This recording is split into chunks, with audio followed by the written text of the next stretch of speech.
বন্ধুরা, এখান দিয়ে হাঁটতেছিলাম, হাঁটতে হাঁটতে একটা গাছ দেখলাম। তো গাছটা আসলে আমি ছাড়ে চলে গেছি, অনেক দূরেই চলে গেছিলাম, আবার ব্যাক আসতেছি। গাছটা আসলে চিন্তা করলাম যে আপনাদেরকে ভিডিও বানায় দেই, কারণ আনকমন একটি গাছ।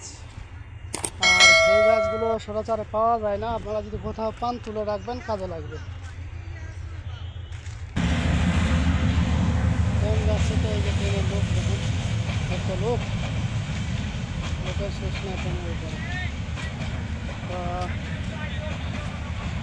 এখানে গাছ দেখলাম, এই যে দুইটা গাছ আছে, এর মধ্যে একটা গাছ মারা গেছে। আপনারা দেখেন, এই দেখেন গাছের অবস্থা, ঠিক আছে।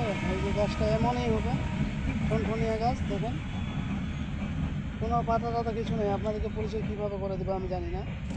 হ্যাঁ, গাছটা যেহেতু মারা গেছে, এখন এখানে কিছু করার নেই। তো আর দ্বিতীয় গাছটি দেখেন, এই যে আর একটা গাছ, দ্বিতীয় গাছটি দেখেন আপনারা। দ্বিতীয় গাছটি দেখলে বুঝতে পারবেন। এই যে গাছ, দ্বিতীয় গাছটি, যে দ্বিতীয় গাছ, এটা হলো ভূতরাজ গাছ, ভূতরাজ, ঠিক আছে। এই যে ভূতরাজ গাছ, গাছের পাতায় ভর্তি, পাতাগুলো ছোট ছোট। হ্যাঁ, এই যে ফুল দেখেন, ফুল কেমন, ফুলটা আপনাদেরকে দেখিয়ে দেয়। এরকমই গাছ সেম আরও গাছ আছে, তাই বলে ওই গাছ না। এটা হলো ভূতরাজ গাছ, দেখেন এটা খুবই শক্ত। ওই যে ওই গাছটা মারা গেছে। তো এই ভূতরাজ গাছ আসলে মূলত কী কারণে এটা ব্যবহৃত হয়, এটা ভূতরাজ গাছের গাছটা হলো মূলত অদৃশ্য যে শক্তি, সেই শক্তির জন্য কিন্তু এই গাছের নাম হলো ভূতরাজ গাছ। এগুলো বেশিরভাগই সরাসরি আপনারা শ্মশান ঘাটে পাবেন, শ্মশান ঘাটে বা বড় বড় গুরুস্থানে, মহাশ্মশানে এইগুলো পাবেন। এই গাছগুলো জাগ্রত করে যদি এখান থেকে শিকড় একটু বা গাছের কোনো একটু অংশ কোনো ব্যক্তিকে খাওয়ানো যায়, তো সেই ব্যক্তি, সেটা স্বামী হোক স্ত্রী হোক, হ্যাঁ, তার উপরে যদি স্ত্রী স্বামীকে খাওয়ায়, তাহলে স্ত্রীর কথা মতন চলবে। আর স্ত্রীর স্বামী হয়ে যদি স্ত্রীকে খাওয়ায়, তাহলে স্বামীর কথা মতন স্ত্রী চলবে। এটা হলো সেই গাছ।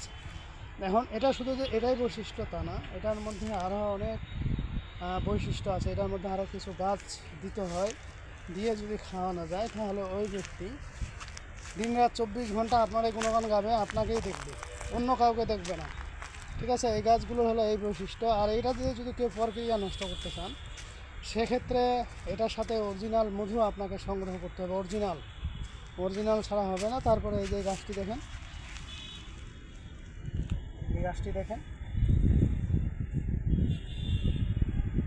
এই গাছের শিকড় আপনারা নিতে পারেন, বা এই গাছের রস নিয়ে অরিজিনাল মধুর সাথে মিশে খাওয়াইলে, যদি কোনো স্বামী প্রক্রিয়ার সাথে লিপ্ত থাকে, তাহলে প্রক্রিয়া থেকে ফেরত আসবে।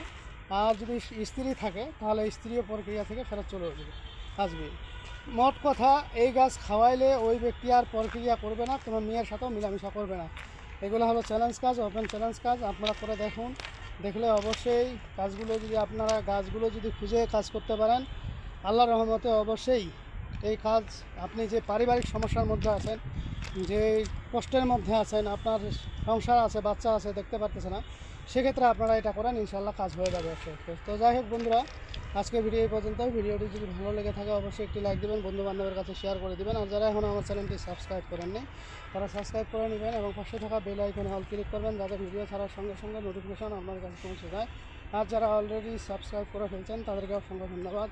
তো পরবর্তী ভিডিও দেখার আমন্ত্রণ রইল। সে পর্যন্ত ভালো থাকবেন, ধন্যবাদ।